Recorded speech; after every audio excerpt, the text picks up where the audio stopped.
একসময় হাজারো মানুষের কর্মচাঞ্চল্যে মুখর ছিল এই প্রাঙ্গণ, অথচ আজ নিস্তব্ধ, নির্জন, যেন এক ভুতুড়ে জনপদ। এটি ঈশ্বরদী উপজেলায় অবস্থিত পাবনা চিনিকল। একসময় যেখানে প্রায় 1200 শ্রমিক কাজ করতেন, আজ সেখানে কাজ করছেন হাতে গোনা কয়েকজন কর্মী। বিশাল এই শিল্প প্রতিষ্ঠান এখন যেন নিজেদের অস্তিত্ব হারানোর শঙ্কায়। আমরা চাষি ছিলাম আছে 3,000 থেকে 3,500। সব চাষিরা এখন আছে অন্যান্য আবাদ করে। প্রায় 2 লক্ষ মানুষ বেকার এই একটা কারণে, একটা মিল প্রতিষ্ঠানের কারণে। কিন্তু এখানকার মানুষ অনেকগুলা চাকরিজীবী অনেক মিলে ট্রান্সফার হয়ে গেছে। এই জিনিসটা চালু হলে পর সে লাভ হয়, সরকারেরও লাভ হয়, পাবনা জেলাবাসীর লাভ হয়। এটি জন্য সরকার একটা উদ্যোগ নিয়ে চালু করার ব্যবস্থা করে।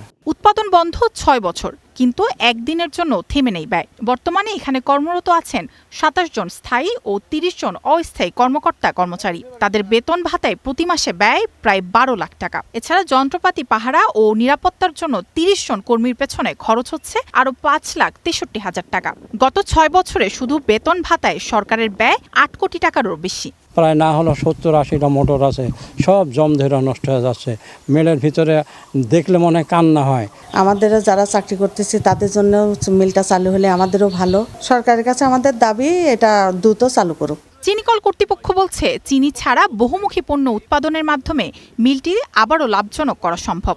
শুধুমাত্র চিনি উৎপাদন করে বর্তমান প্রেক্ষাপটে লাভজনক করা কঠিন। সেক্ষেত্রে আমাদের এখন ভবিষ্যতে যেই চিন্তাটাই আমরা করব আখ নিয়ে, চিনি উৎপাদন নিয়ে, সেক্ষেত্রে আমাদের চিনির পাশাপাশি বাই প্রোডাক্টগুলো কাজে লাগাতে হবে। দৈনিক প্রায় 1600 মেট্রিক টন উৎপাদন ক্ষমতা সম্পন্ন পাবনা চিনিকলটি 1997-98 মৌসুম থেকে বাণিজ্যিক কার্যক্রম চালু হয়। লোকসানে থাকা প্রতিষ্ঠানটি 2020 সালের শিল্প মন্ত্রণালয় কয়েকটি চিনিকলের সঙ্গে কার্যক্রম বন্ধ করে দেয়। এরপর থেকে এই অঞ্চলে আখ চাষও প্রায় বন্ধ হয়ে যায়। Desk report, star news.